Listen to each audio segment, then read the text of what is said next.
weight of an atom. The city woke up in a rush, a river of gray suits and hurried footsteps flowing past the small table at the corner of the square. Omar adjusted the stack of books for the third time that morning. His fingers were numb from the autumn chill, but the cold wasn't what bothered him. It was the silence. 4 hours had passed, and the brochures remained untouched. He looked at his worn-out shoes and wondered if he was just taking up space. A businessman glanced at the sign, "Explore Islam," then checked his watch and quickened his pace.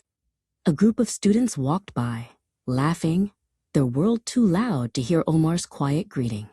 Omar felt a familiar ache of insignificance. In a world of viral videos and massive crowds, his little stall felt like a single drop of water trying to quench a desert. He sighed, the steam of his breath vanishing instantly into the air. "The weight of the world isn't on your shoulders, Omar," a warm voice said.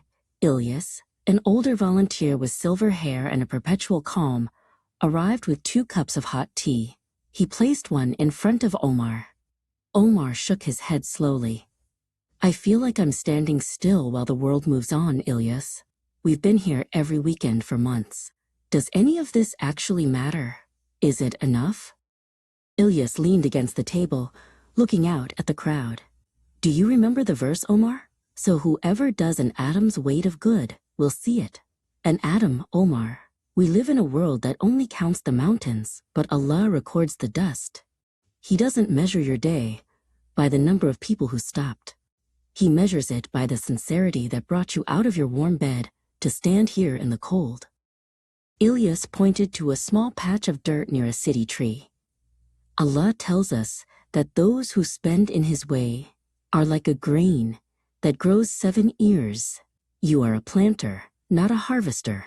You drop a seed, a word, a smile, a book, and you walk away. You might never see the tree, but that doesn't mean it isn't growing. The growth belongs to Allah. Your only job is to plant with a pure heart. "O you who is wrapped in garments, arise and warn," Ilyas whispered, quoting the command given to the prophet. The mission didn't start with an army or a platform. It started with one man told to simply stand up. You arose today, Omar. That act alone is a victory. The result is a gift Allah gives to whom He wills, but the reward for the effort is already yours.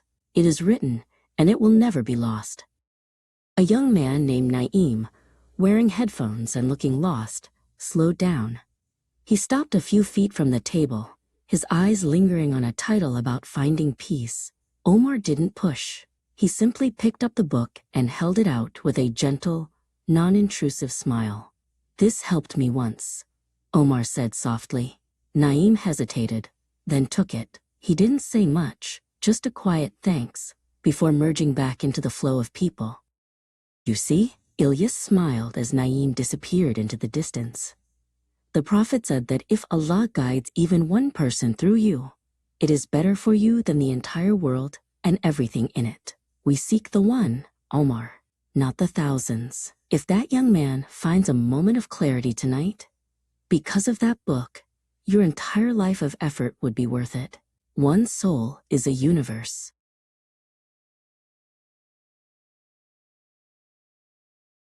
Omar looked at his empty hand where the book had been.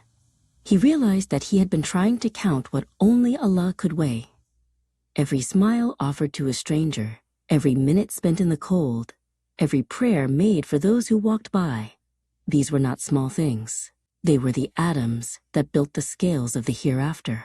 The burden of the outcome lifted from his heart, replaced by the peace of the path. As the sun dipped below the buildings, Omar packed the remaining books into his crate. He wasn't looking at the numbers anymore. He was thinking of the seeds scattered in the wind. He realized that sincerity was the only true measure of success. He wasn't just a volunteer at a stall. He was a worker in a divine garden. He picked up his crate, his heart full, and began the walk home, already looking forward to next weekend.